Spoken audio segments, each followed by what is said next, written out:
Merci de nous accepter chez vous, mesdames et messieurs. Bienvenue dans Invité de la rédaction, votre émission qui passe, n'est-ce pas, tout le mardi à pareille heure. Votre invité ce jour, c'est Dr Gabriel Ndombe. Il est médecin diététicien. C'est comme ça qu'on vous appelle. Oui. Bonjour, docteur. Bonjour, mon frère. Médecine diététique. Aujourd'hui, il y a controverse autour de cette médecine qui n'est autre qu'une étude de l'hygiène et de la thérapeutique alimentaire.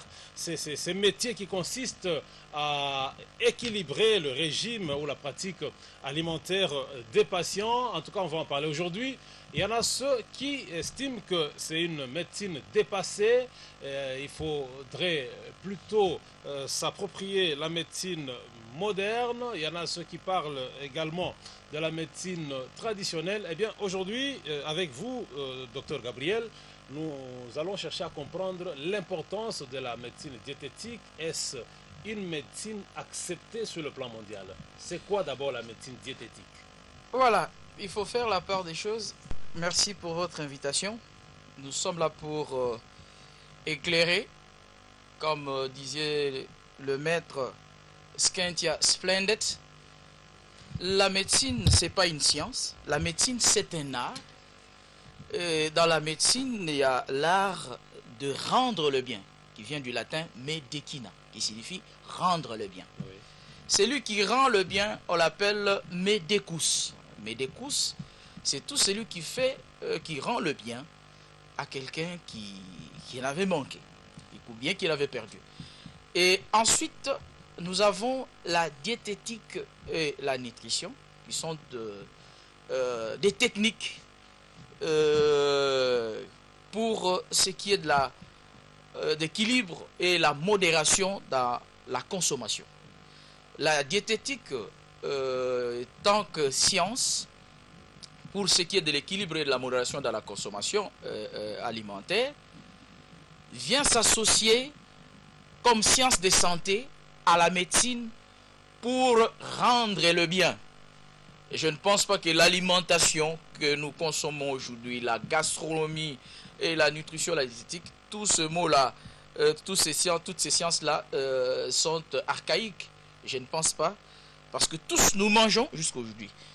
Et nous sommes diétothérapeutes, c'est-à-dire nous sommes d'abord médecins conventionnels et après nous nous sommes spécialisés en diétothérapie, c'est que l'art de faire du bien dans l'alimentation, bien équilibré, bien modéré. Donc là, nous parlons de la qualité de l'aliment.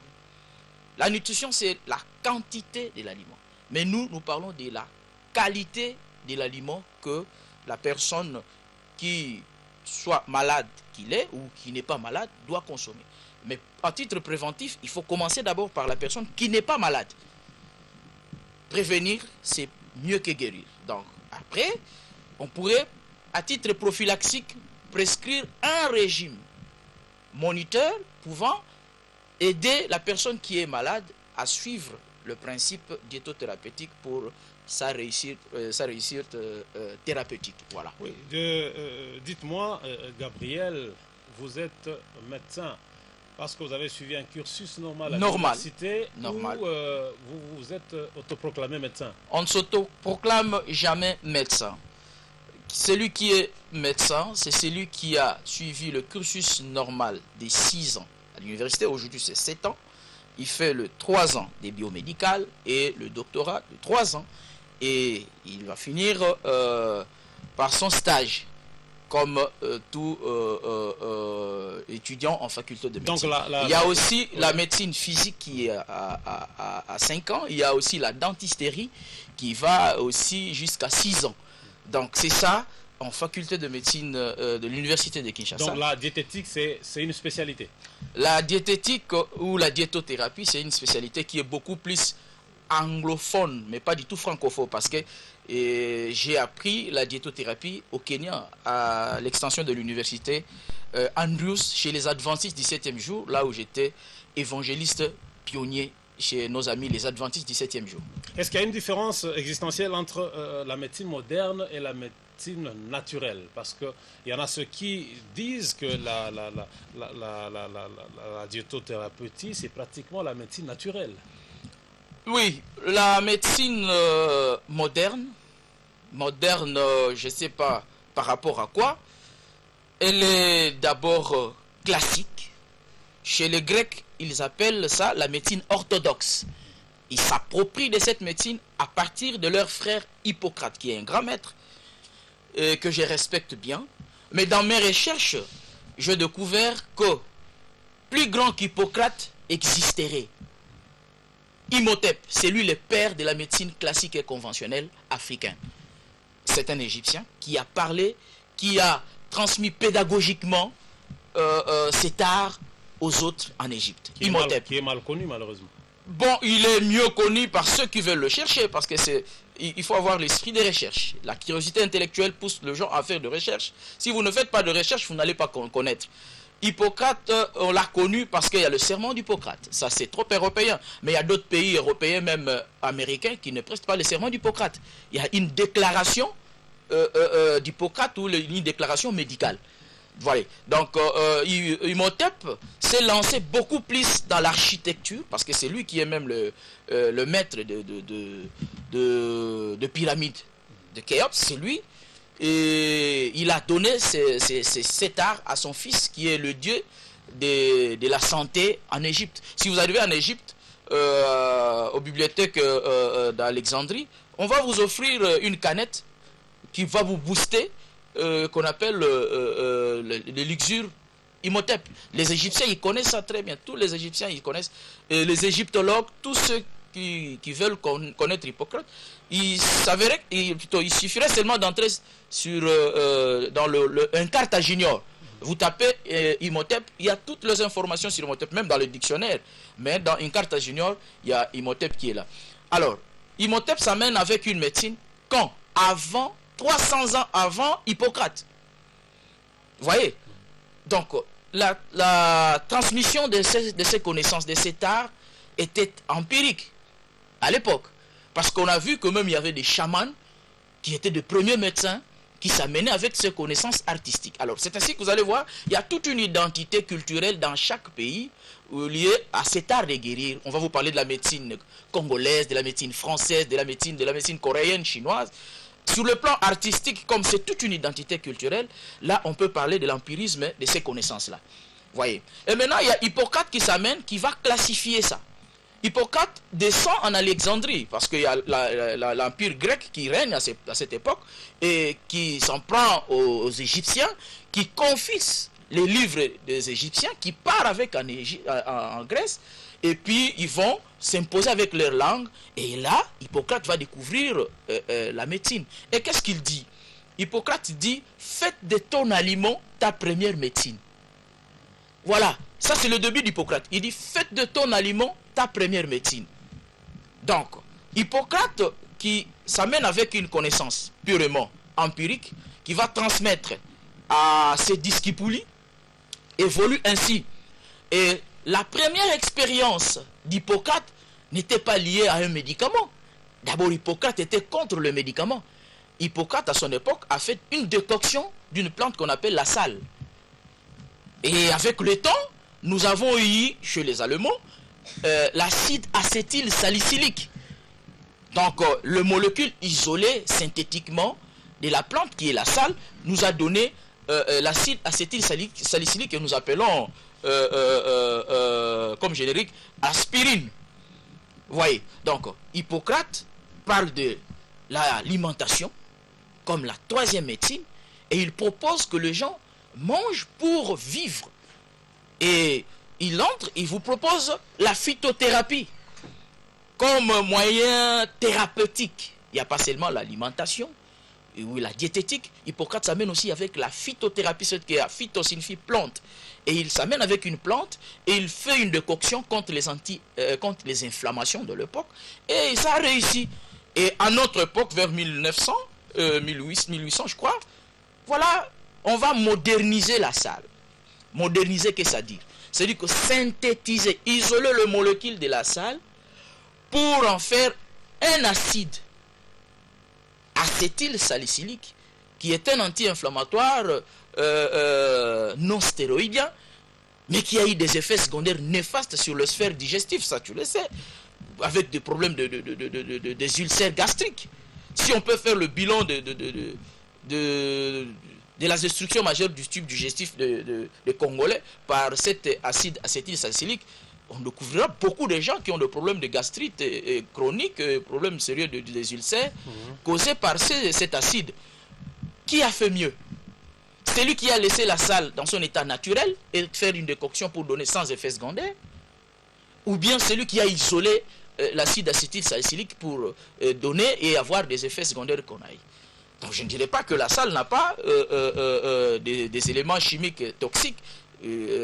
La salle contient aussi des éléments chimiques toxiques, mais qu'on doit, par décoction, détruire à un certain degré de décoction. Donc, oui, c'est un peu ça. C'est vrai. Et la médecine francophone ne semble pas être d'accord avec la médecine anglophone, dans le sens que vous, les spécialistes en diététique, lorsque vous prescrivez les produits pharmaceutiques, vous avez tendance à prescrire les produits d'origine indienne, d'origine enfin des pays anglophones, mais la médecine francophone semble dire que ce sont des produits qui ne sont pas efficaces, très efficaces. Je ne sais pas si vous avez un commentaire par rapport à cela. Bon, je ne sais pas, ils ont raison par rapport à eux, mais je sais que moi, étant congolais, la médecine occidentale que nous avions apprise, je vais vous dire une chose, mon frère, nous ne sommes pas là pour formater la mémoire de nos aïeux. Nous ne sommes pas complexés. Si je veux apprendre une médecine d'autrui, il ne faut pas oublier que j'ai mon identité culturelle. J'ai mon art à moi à défendre. On ne va pas m'imposer, je ne suis pas snob, moi. J'accepterai la science d'autrui, mais qu'il accepte aussi ma science. On ne vient pas nous coloniser ou nous recoloniser pour la deuxième fois. Non, je ne pense pas. Je suis libre dans mon sens, dans ma pensée, ce qui fait ma force même de l'entrepreneuriat. Les amis francophones, ils étaient d'abord réticents par rapport aux fabrications de suppléments diététiques. Laissez-moi vous dire qu'aujourd'hui, en Europe, le deuxième pays fabricant de suppléments diététiques, c'est la France après la Belgique. Après la Belgique qui récupère la plante active au Congo, il y a la France qui récupère aussi Congo-Brazza, Gabon et partout là où il est colonisateur. Donc, la France aujourd'hui nous produit de très bons produits, de très bons suppléments diététiques, j'étais le nom des entreprises. Mais vous étiez chez moi, vous avez vu quel type de produits français. Il y a des produits de qualité. Fabre, c'est français. Aventis, c'est français. Ils nous fabriquent des suppléments de qualité supérieure. Et d'abord, le supplément le plus cher. Dans les pharmacies, par exemple, dans les pharmacies congolaises, sur 10 pharmacies visitées, c'est peut-être une seule pharmacie où l'on trouve des produits diététiques. Les amis, cette crise? Les amis sont en retard. C'est que j'ai dit. J'étais chez le docteur qui est chargé, Banéa, qui est chargé du programme national de nutrition pour plaider cette cause-là. Vous voyez, nous, on n'a pas encore maîtrisé le domaine de la nitrithérapie. Alors qu'ailleurs, la nitrithérapie a pris la place. Nous avons participé dans des conférences et dernièrement, on était à Louki avec les Canadiens. 89 milliards de dollars investis en Afrique pour la valeur sur la plante ajoutée. On vous fabrique là-bas des copreneurs sur la recherche de la plante active. Nos amis pharmaciens récupèrent la plante active à la base et ils amènent pour isoler des molécules. Mais en nutrithérapie ou toutes ces entreprises nutracéutiques utilisent directement ce qu'on appelle le micronutriment ou le macronutriment ou le produit qui ne sont pas synthétisés. Orthomoléculaire, ortho qui signifie bon, molécule qui signifie petit. Donc de petites bonnes molécules qu'elles n'isolent pas avec cette médecine orthomoléculaire, qu'ils le mettent dans des capsules, dans des sirops pour rendre les biens sur le plan thérapeutique. Sur les pharmaciens, je crois l'ordre de pharmaciens nous entend, et avec le président, ils ne seront pas là pour combattre ces entreprises, parce qu'il y a des entreprises canadiennes, français, qui sont là pour fabriquer ça. Nous avons Manalaria. Moi, je veux vraiment parler de ces produits. C'est un produit congolais.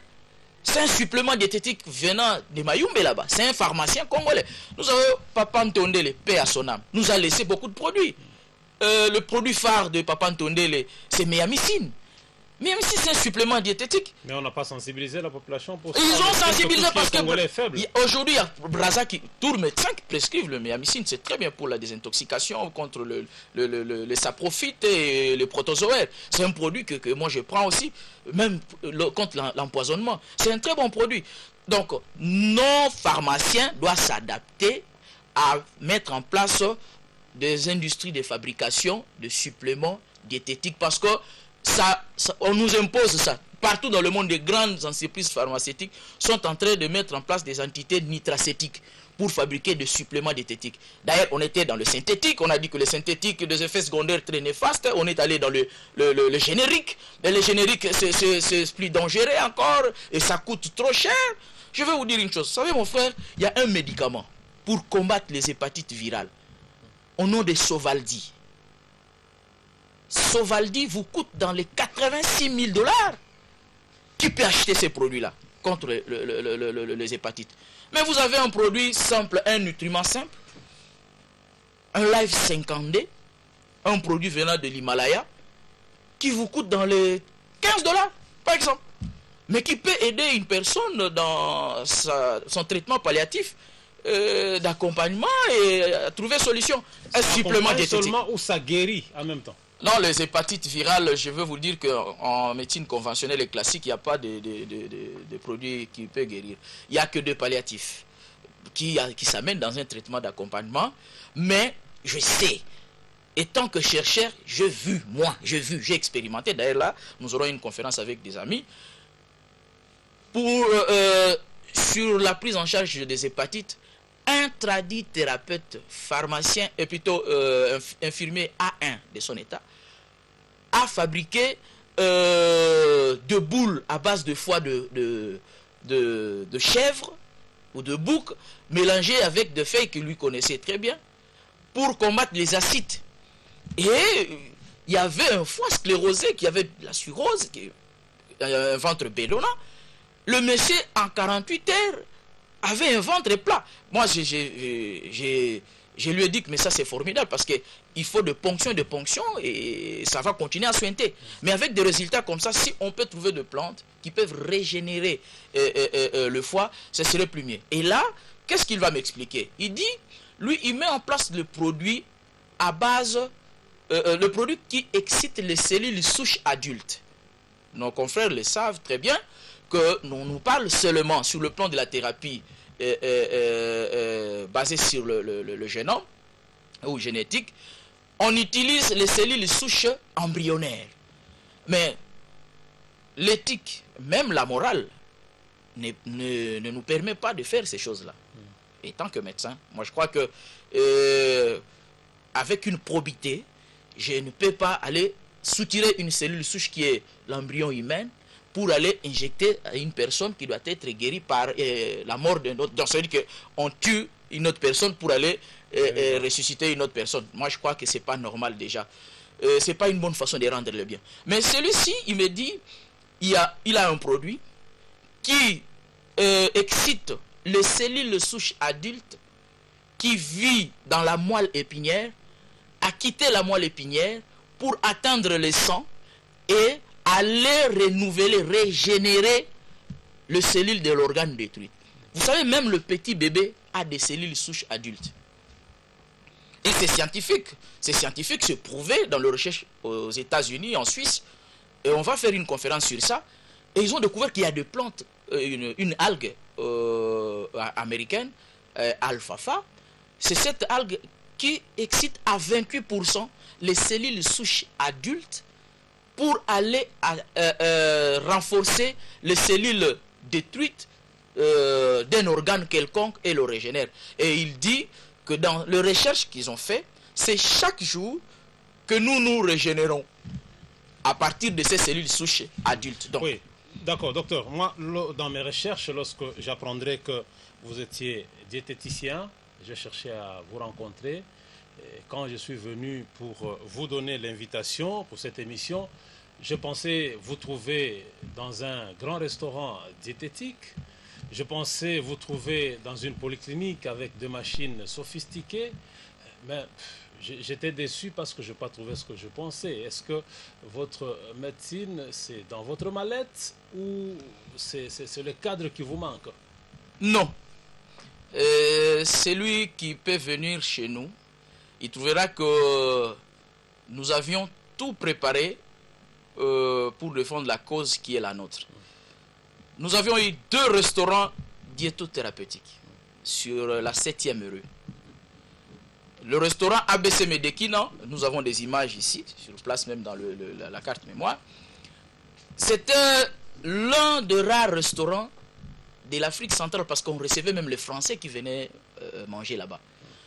Le restaurant diététique ABC Medekina, c'est l'unique restaurant congolais diététique.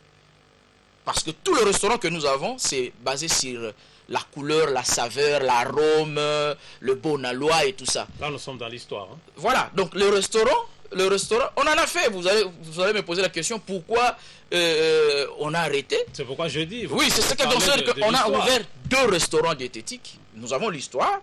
Nous avions ouvert ces 2 restaurants. Et ça a évolué, mais les gens ne s'y intéressaient vraiment pas sur ce qui est du régime. Vous proposez à une personne de manger selon son groupe sanguin. Non, on est habitué à manger comme on veut. Donc, les gens ont la culture d'une consommation inconsciente avec un mélange qui n'est pas vraiment du tout normal. Donc, une combinaison qui est aussi anormale. Une consommation inconsciente. Et ils veulent consommer ce qu'ils veulent selon leur bonne loi. Ils mangent par les yeux et par la bouche, mais pas par leur tête. Ils disent que donc, ça c'est pour les blancs. Oui, ils disent que ça c'est pour les blancs. Dès que Dieu avait créé le carotte et tout ça pour les blancs. Je ne pense pas. Vous allez venir, nous avons eu une clinique avec une médecine d'intégration. Vous amenez avec quelque chose parce qu'il ne faut pas toujours faire comme les autres. Vous savez, si vous êtes médecin, il vous est difficile de faire le commerce ou autre activité affairiste. Mais vous devez quand même installer des institutions pouvant aider les autres à évoluer. On a mis en place une clinique avec 16 lits sur la 8e rue industrielle, avenue des Tropiques, et avenue après l'église Amen, qui a fait au moins une année. C'était répété. Malgré tout ce qui nous est arrivé avec les incompréhensions, lorsqu'on a reçu les appareils de dialyse. Nous étions la première entité dans notre ville, lorsque l'hôpital du Cinquantenaire n'était pas encore ouvert, à avoir 4 appareils de dialyse. S'il vous plaît, vous étiez chez moi, vous avez vu les appareils de dialyse.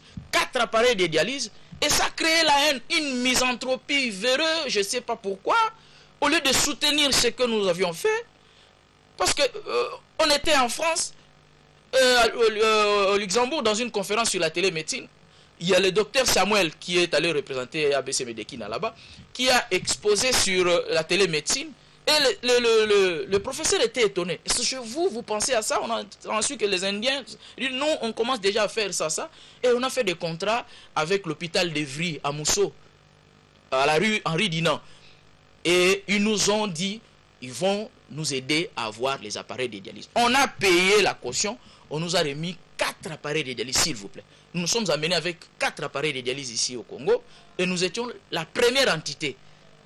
Et le premier jeune médecin à avoir 4 appareils de dialyse. Vous savez ce que ça coûte, l'appareil de dialyse? Je n'en sais rien. Moi. Ça coûte vraiment les entrailles du pape. On a mené ces appareils de dialyse ici, mais c'était les combats après. Non, ce sont des appareils non homologués, on vous arrête par-ci, par-là, et tout ça. Et jusqu'à tel point qu'on a fermé cet hôpital. Donc, on encourage, on n'a pas une culture d'encouragement dans notre pays. On a découragé. Vous avez fermé les appareils. Nous avions fermé la clinique parce qu'on devrait payer le loyer. Et on avait 8 médecins là-bas, on avait 5 infirmiers. C'était vraiment une bonne entité. C'est que vous n'étiez pas en ordre avec l'État. Quel ordre? Parce que lorsque vous voulez ouvrir une entité, il faut voir le médecin chef de zone, il vous octroie les documents. D'abord, vous voyez le bourgmestre. Et puis le bourgmestre va vous envoyer à l'économie, l'économie vous payez, et vous allez voir l'environnement, et vous allez voir le médecin chef de zone. Le médecin chef de zone va vous donner les documents, et vous commencez à fonctionner. Vous allez voir nos amis de la deuxième direction qui octroient la licence de l'art de guérir, et puis autres documents pour l'ouverture c'est ce que nous avions fait normalement. Et on avait le centre. Mais pour moi, j'ai dit, c'était de la haine. Parce que même le prof qui m'entend, le prof Ngandou Mouyembe, hein? Non, le prof Mouyembe Tanfoum. Ngandou Mouyembe, paix à son âme, c'est un maître pour moi. Le prof Mouyembe Tanfoum nous avait tenté d'envoyer sa nièce chez nous pour voir si ce que nous on disait là, la médecine d'intégration peut faire quelque chose. Mais son neveu aussi est médecin, il est passé par là. Enfin, il nous a congratulés. On a eu une lettre de congratulation de prof Ngandou Mouyembe Tanfoum. C'est un biologiste de renom de notre pays qui a été même primé ici dans notre pays. Donc, encourager les jeunes qui viennent avec cette idée, cette pensée, et c'était quelque chose peut-être pour nos aïeux qui étaient porteurs de la clé, ou bien qui tenaient la clé de la connaissance pyramidale du pays, et qui ne voulaient pas que les autres jeunes puissent s'émanciper. Bon, on a fermé. Mais aujourd'hui, je vous dis, là où je suis, c'est difficile de fermer parce que c'est ma pensée. On peut fermer, mais ma pensée, on ne fermera jamais. C'est-à-dire que vous étiez venu dans mon cabinet, vous avez vu, c'est là où j'évolue. Vous allez voir, pour ce qui est du diagnostic, pour ce qui est d'identifier la pathologie, nous avons tous les matos du diagnostic. De la biologie à la biochimie. Nous avons tous les diagnostics. Appareils de dialyse, nous avons ces appareils de dialyse. Non, c'est ça, mon frère. Qu'est-ce que je peux faire? On a écrit au ministère du Plan, on a écrit à qui de droit. Maintenant, là, on est en train de tenter encore pour, pas seulement les appareils de dialyse, nous sommes venus avec des machines de fabrication de jus qui peuvent vous frapper près de 10 000 litres de jus par jour. On fabriquait des biscuits à base de moringa, avec du soja, avec des flocons d'avoine. On fabriquait beaucoup de trucs qu'on exposait à notre restaurant, même à l'église Amen, là, les amis les savent très bien.